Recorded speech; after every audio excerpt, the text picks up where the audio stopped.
What's up, everybody? We're here at Legohn TV. I'm your host, Yaminah Legohn, and I'm here at Fuzion Force LA with the legendary, award-winning choreographer, entrepreneur, motivator, huge inspiration, Chuck Maldonado. Thank you so much for having me. I appreciate it. Yes, thank you so much for being interviewed by me. This is such a, big circle back. I'm so happy, and thank you so much for the opportunity to interview you. Well, I am so honored and grateful. Thank you.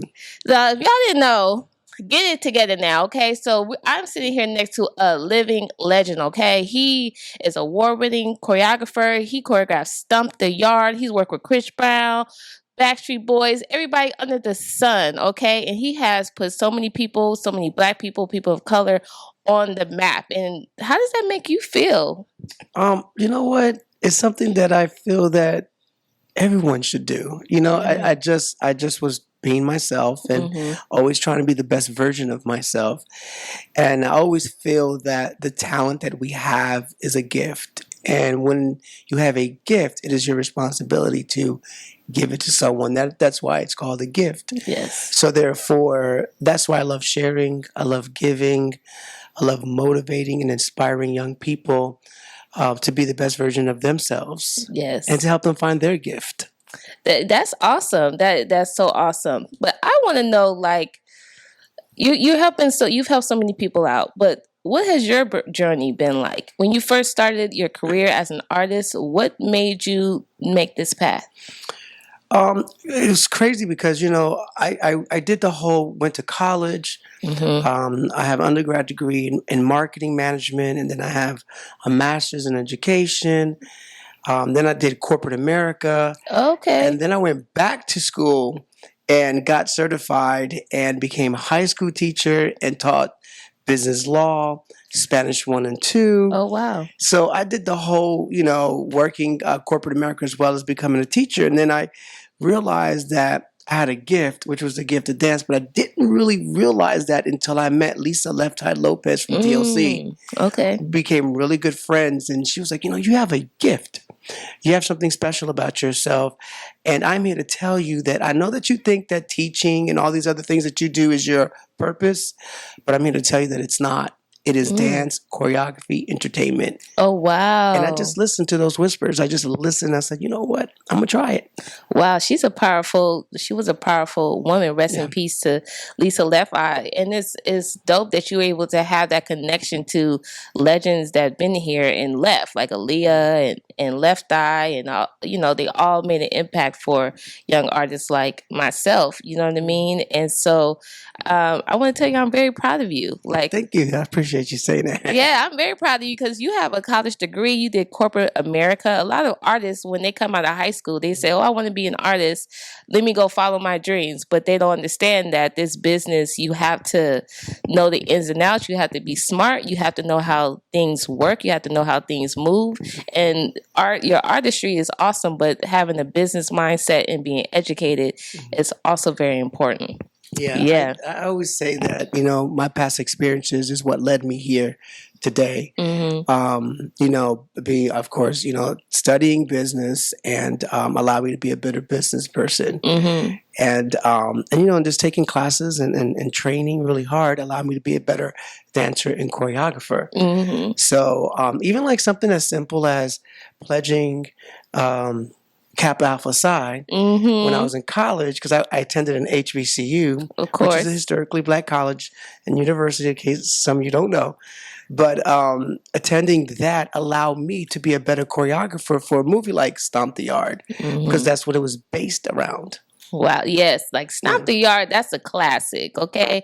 That's a classic. I also want to shout out my girl Kiki Eli. She's the one that told me to finish school and go to college. And so, like, when I looked on Stomp the Yard and I saw you and I saw Kiki and all y'all educated Black people doing film, I was like, that was a huge motivation for me as a young person coming up. And I went and got my college degree, so thank you. Oh, that's amazing. You know how many people were inspired to go to college because of Stomp the Yard? That is great. And then to go Yeah. to a black college. Yeah. Because there was a time that people just say, oh, you just got to go to another. You can't go to black college if you want to really make it in this world. But now I'm so glad that they're finally getting their props. People really want to attend those universities. Yes. And I'm going to tell you right now, that was the best decision I ever made in my life is to attend an HBCU. It allowed me to know who I am, where I came from, and understand it fully. Yes. So I'm grateful for North Carolina A&T State University Aggie Pride. Hey, y'all heard it right here. So we're here at your studio, Fuzion Force LA. So what gave you the motivation or the inspiration to open up this studio? I was doing conventions called Elements, and it was based out of Charlotte, North Carolina. Since I went to college in North Carolina, I thought that it would be a good idea for me to be able to give back to the North Carolina community. And I teamed up with with a friend of mine his name is Tommy Hill, and he has already a Fuzion Force Charlotte. There. Okay. Yeah. And together we did our convention, and out of that he said, you live in LA, why don't we just build one in Los Angeles, and we can partner up, and this will secure your retirement. This will be your retirement thing. So at first I thought of it as, okay, well, that'd be kind of cool. I'm getting older. Pretty soon I'm not going to want to feel like making up any more steps. Right. That'd be a cool thing to have. Money still coming in. Let's do it. Right. So that's what inspired the idea. Okay. But it became bigger than that. Of course. It always does, right? And bigger than me, not understanding that the full purpose and the reason for me to have this is for me to be able to really connect with young people, to be able to give back. So it just totally went somewhere else with it. First it was, retirement money. This is going to be great for me. Right. Now I don't even think about that. Now I think about coming in here and helping young people find their purpose and training them, inspiring them, giving them advice, and just having these one-on-ones. I talk to so many people every single day, and people don't realize these kids go through a lot. Financially, spiritually, emotionally. Career-wise, they don't know what to do. They start to quit and not even think about their dreams anymore because they feel like this is just a dream. This is never going to happen. Right. But I want to be here to tell them that, yes, it is. Yes. If God gave you that in your heart, then it is your purpose and your responsibility to fulfill that to the fullest. Yes. So. And that is, for me hearing that's what we need. Because when we are coming up as young dancers and we look at choreographers like yourself who are doing all these great things, a lot of times we're kind of like introverted and afraid or intimidated. Like, who do I talk to? Who can I trust? And we usually just talk to our peers, our dancers, and they're in the same position as us, struggling, trying to figure it out. And I know for me, when I was coming up, mentors are very important. Like one of my mentors was Shonique Sneed. Kiki was also a mentor for me. Like these things were very important, especially for young Black artists, because we deal with colorism, we deal with our hair. I know with me as a young dancer dealing with doing music videos and doing film, it was always a thing around hair and complexion and girls trying to lighten their skin so they can get the lead role. So having a male figure who has been doing everything under the sun, working with everybody under the sun, mentoring them, that makes them feel like, yeah, I can do it. So that really is important, just coming from just hearing it from me, who, is a dancer too and has looked up to you. Thank you. That's what we need. And I don't feel like it was a lot when I was coming up, but I think now with social media and people being more open about mental health and things like that, you plugged yourself in at the right time. You've been doing it forever, but now it's like you can really see it. Yeah, that's true. Because I've always been around, and I've always allowed people. I always had an open door policy, and I didn't want anybody to ever be afraid of me or to ever not want to speak because they're afraid that I'm going to shut them down. Yeah. So people already kind of knew that it was kind of easy to come to me anyway. But to be able to have a space where they know they can come to, and they'll always see me here, because I'm really hands-on when it comes to this company here. I'm here almost every single day. Yeah. And I'm here from open to close. Yes. So, and I wanted to say this because this is the first time I'm saying it publicly, but we're expanding here and we're getting another building. I've already signed the contract. Oh, you did? Yeah, and it's here in North Hollywood still, and it's right by the park, Tahunga Park. So it's only half a mile away from this location. Oh, wow. Literally. That's dope. And what I love about the space is, first of all, it's 6,000 square feet. Okay. So it's like almost double the size of this one. Mm-hmm. And it's a standalone building. Okay. So therefore, there are like no little neighbors besides. We're in the same parking lot with Starbucks. Oh, so it's that's right there in the smart. corner. Yeah. So it's Camarillo and Tahunga. But anyway, the space is going to have 6 studio spaces now. Wow. And I've named them all after people that have inspired me. Of course, African-American artists that has done great things like Debbie Allen, John Singleton, who happened to be one of my fraternity brothers, who directed one of my favorite music videos, I Remember the Time from Michael Jackson. Janet Jackson, who has given so much to the dance community. Missy Elliott, who has done the same. Yeah. And then I added 2 more people, which is Michael Jackson. Okay. And the Nicholas Brothers. Oh, yes. I heard that. We got to keep the legends alive. Yes. You know, that's really good that you're keeping the legends alive while you are a living legend. Yeah. And I wanted to ask you, how have you been able to juggle being an artist and being a businessman, like having your career and a business at the same time? Because I know it's not easy. Yeah, no, it's a little bit difficult. There are times that I have to push the industry work to the side so that I can make this happen. Because I know this is going to be something that can last forever. Not to say that industry work will not. You can. We have people like Debbie Allen that are still choreographing and doing things, and she's already like 71 years old. Yeah. But so what I had to do was kind of like, just for a little while, kind of push the industry stuff a little bit to the side. But now, last year I started picking up more things and started because I felt like the company was, running on its own. That's important. Now like this month alone, I have two jobs that I'm doing in the industry. One is animation, doing choreography for Nickelodeon. Okay. Another one is like a mini movie music video for an artist, which I can't tell you the details now because that one's going to be really dope. But just think of Halloween and that's one of my favorite holidays, by the way. Hey, Halloween. Yeah, but it's going to be really fun. It's going to be really cool. But so juggling is difficult. But for me, I wake up very early. I go to bed very late. I love what I do. I understand my purpose fully. So because of that, I just keep going and moving forward and understanding that that's why I was put on this earth to do. So that's important to know your purpose, because there's so many people, even, in their 60s and 70s that don't know their purpose. And to know what your purpose is, it helps you pick up when you fall, because we all fall and we got to get back up. And that's another thing I want to ask you, as a Black man coming up in this industry for so long, what has been some major challenges from you, and where have you seen a solution or things have gotten better in the industry? Well, just being in this industry is a challenge, period, because you're consistently being challenged and you're consistently being told that you're not enough. You're consistently being told that you're not good enough, you're not dark enough, you're not light enough, you're not thin enough, you're not all of these things. So that right there on its own has been a really big challenge for me.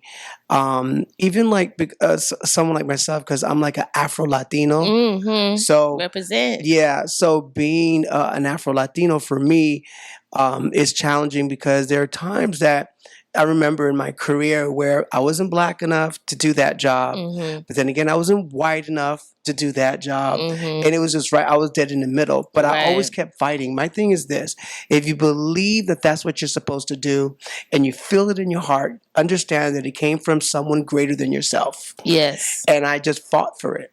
An example is Dreamgirls. At first, Dreamgirls, they were like, we don't know because, he might be too light, and I got word back from that, they loved me. They think that I was perfect, that I was a great dancer, but that I might be too light. It might confuse the people or the audience. And, Fatima, came and told me that. Oh, wow. And then, I went and talked to my agent, and I'm like, well, I feel like I'm dark enough. I feel like I fit. I think I'm going to fit right in. Right. And then anyway, the producers and director and everybody, I guess they met and they looked at the casting and they were fine with it. They were like, well, he looks black to me. Yeah. So let's go on. So that's how I got, but it was still the fact that there was talk about it. Yeah. You know what I'm saying? Yeah, the fact that there was talk about it is like, whew, that's a whole nother, episode about colorism and all those things in the industry. But you held on and you kept pushing, and especially being an Afro Latino, it's like in the industry you don't see dark skinned, brown skinned Latinos. A lot of times it is, very high yellow or European looking Latinos. And like you're representing, saying, no, we come in different shades. And, the music and the dance really comes from African people, the enslaved Africans that were brought to Brazil, to the Caribbean, to the, all of that. It's a whole history lesson. But those things have shaped our world today. And so you are, a result of that. And then you are passing it on to the next generation. And so that's dope work. I hope you feel proud of yourself. I do, but I'm really impressed that you know all this. And it's really good, guys. It's really good to be interviewed by someone who clearly understands this, because a lot of people do not. And I'm over here just like, dang, she gets it. Oh yeah, I mean, it takes a lot of experience, and also being around culture and then other like-minded people that give you information and help you grow. And then experience, the industry is difficult, and like us, we can still play young bros. Like I can still play 15, you know what I mean? She could, you know what I'm saying? And you can still play 20s, that, right? I don't know, but I appreciate the compliment. Thank you. Yes, you can. Oh, definitely. And so you're still dancing, you're still teaching, and you're staying up with these young dancers. How does that make your energy feel when you're in class? It feels well, first, it feels great to still have a sense of relevancy, and but every day is a challenge too, because you want to stay relevant. You want to be able to make sure that when you're making up steps that you're still being your true self, but also not being dated, and also moving forward and learning from these young people, because as much as I give them, they give back to me. Yes. And I watch the way they move, and I watch the videos, and I'm watching classes. I sit here in the lounge and I watch their classes, and I am consistently learning and looking and say, okay, this is what they like. Oh, this is the energy. Oh, this is the style. Oh, this is the type of music they listen to. Yeah. So all of that I incorporate into my into my classes. Yeah. So again, it's a challenging thing because I'm constantly learning. It's never, you never stop learning. Yeah, no, you don't. I don't care how long you've been. I've been in the industry I've been in this industry since 1996. Whew. 1996, y'all. And my first job was choreographing the 1996 Olympic Games in Atlanta, Georgia. It was the centennial. Yeah. Oh, wow. Okay. So I've been doing this thing for a long time. I've seen people come. And I see people go. Yeah, and you're still here. So I'm still here, and just to still be here, it speaks volumes for me, and I pray that God continues to give me the strength and the knowledge, and I don't ever want to think that I've already arrived, because this is a journey, this is not a destination that I'm going to reach, but this is something that I'm going to continue to do and learn and move forward. But anyway, so that's how I keep it moving and keep it. Yeah, and keep your skin looking good. Yeah. Oh yeah, you got to keep the skin looking good. Oh yeah, and these young people, like they're on it, and they want to feel like they're heard. So when you puff up your chest to be like, I work with this person, they don't care about that. They're like, okay, what's going on Instagram? So what's good or what's up with TikTok? Like, that's cool. But it's nice that you put yourself in the middle of them, and then you show them like, look, I'm listening to you. You're teaching me something. That's what I learned about these young kids when you're teaching them. They want to teach you. They want to be like, okay, I learned from you, but let me show you something. Mhm. That actually ignites them. And then the younger kids, like fifth graders and up, Mhm. they crazy. They want to be in front of the class right now. They don't care about what you have to say. They're like, listen to me because I have a voice. And I Yeah. think that has everything to do with what's going on in the world right now with Mhm. society. The younger kids really want to like express themselves. Yeah. So you giving them a place to feel bold and feel comfortable and they can relax. You got this nice area where they can chill and do their thing. And it's like they can come up here and they don't even have class. They could just come up here and chill at the studio. That's right. That's something that's very amazing. Yeah. So with your studio with Fuzion Force LA, where do you see it in the next 5 years? Well, I mean, like I said, we're already going to expand. Yeah, you're gonna expand. and have a bigger space. I want to be able to provide production spaces in the near future, maybe 5 years from now, where I have these huge 2,000-3,000 square foot rooms for bigger productions and tours. I want to create more programs for younger people, especially those who may not have as much, where I can provide some scholarships, some classes, some training. Another thing that I want to do is bring some of my industry friends and people like directors and producers and casting directors and allow them to speak to these young people and teach them how to interview, how to audition, how to get that next job. Or as you get older, how do you transition from being a dancer to a choreographer to a creative director to maybe even directing and producing yourself? Right. And that's all important because I mean we could only do but so much with your body after a certain while. Yeah. After a certain time, you're just kind of like, okay, no one wants a 50-year-old dancer behind them dancing. So what are you going to do now? Right. So I want to be able to provide programs that show people that, okay, once you're 35 or 40, it doesn't stop there. Right. You can move on and you can continue to do stuff like this, like what you're doing. Oh, yeah. Yeah. There's a lot of stuff that people can do. They don't realize that, entertainment is just bigger than just dance. It is. It is. And I love that you said that because more dancers are trying to be business owners and have events and things like that. And so what is your advice to upcoming dancers that are business owners, but they're still touring, they're still trying to have their career, but they want to have a business? What is your advice to them? Well, first of all, don't ever give up, and it's going to be very hard. I can sit here and act like it's really simple, just go for it and do it, but no. My advice is to, for me, is to always stay focused, to never give up on that dream, to seek out people that can help you, because a lot of times, you're just confused. You don't know what to do. Yes. You can always get a mentor or someone who has already done it. Like for me, like I have no problem with sitting down talking to people about the business side of it. Matter of fact, a lot of people come in here and they want to know, how did you do it? Yes. How can I own a business? Because right now I just feel like dance is not paying, but I am interested in creating this. Yes. And they're like a lot of great ideas. Yeah. The number one thing that holds people back from really pursuing those businesses is money. And paperwork. Yeah. Yeah. Yeah. Yeah. So all of that I get, and everybody says, "When you even have money, I can't get a building, I can't do that, I can't do that." So what do? Right. Well, then you need to get a job. Yes. Keep saving that money. Keep saving the money. Work on your credit. Credit is really important. Yes. Unfortunately, it is. Yes, it is. The higher your credit, the more money they'll give you. If you could start working on that.